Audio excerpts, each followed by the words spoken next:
C'est l'histoire d'un défi né il y a 20 ans de lutter contre l'extrême pauvreté qui touche les populations rurales vietnamiennes et cambodgiennes. C'est l'histoire 20 ans plus tard d'une ONG qui permet à plus de 170 000 personnes de vivre décemment et de prendre leur destin entre leurs mains. C'est l'histoire de centaines de volontaires et de donateurs qui, à l'autre bout du monde, rassemblent leurs moyens et leur énergie pour que Mekong Plus poursuive cette belle aventure. Mekong Plus travaille uniquement en zone rurale parce que c'est là que la grande majorité, plus de 90% des pauvres vivent. Quand on dit les plus pauvres, ce sont des gens qui vivent grosso modo avec moins d'un demi-euro par jour et par personne.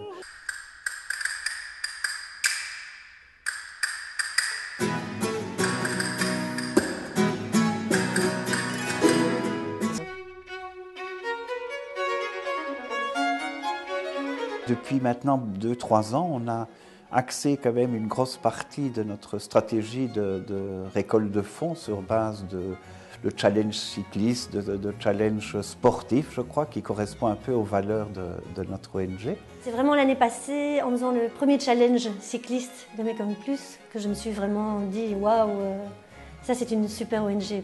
Chaque année, on organise une marche ou une course de la solidarité pour que les villageois participent au financement des bourses scolaires. Donc chaque villageois court et en même temps apporte une petite pièce. Et chaque année, on a presque 100 000 participants pour ces bourses scolaires. C'est merveilleux.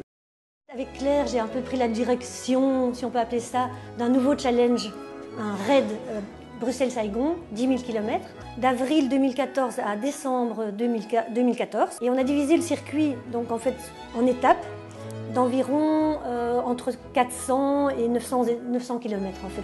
Ça tient la route, il faut y aller, il faut le faire à vélo. Chaque équipe, le but c'est de rassembler minimum 10 000 €. Mais on va aller plus loin, on va essayer de... Et donc on peut être sponsorisé par des sociétés, on peut être sponsorisé par de la famille.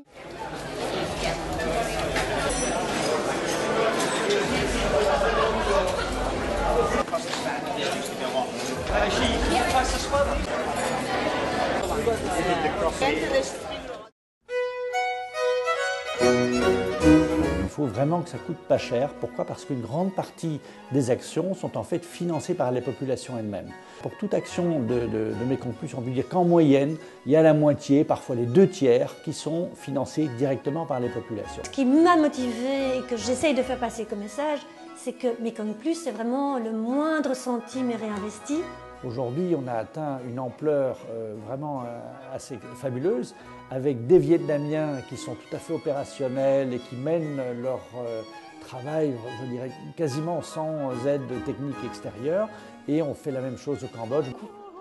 Je crois que parmi toutes les ONG qu'on a vues, que j'ai vues, je crois que c'est une ONG qui fonctionne avec les frais les plus bas. Ce n'est plus de la charité qu'on demande, c'est de la participation, c'est de se dire, nous voilà, ensemble, nous faisons du développement.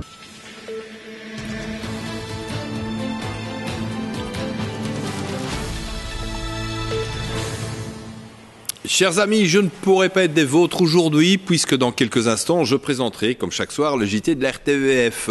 Par cette carte postale vidéo, je tiens à vous témoigner mon soutien à votre opération Mekong Plus, votre challenge d'abord, 10 000 km entre Bruxelles et Saigon en vélo.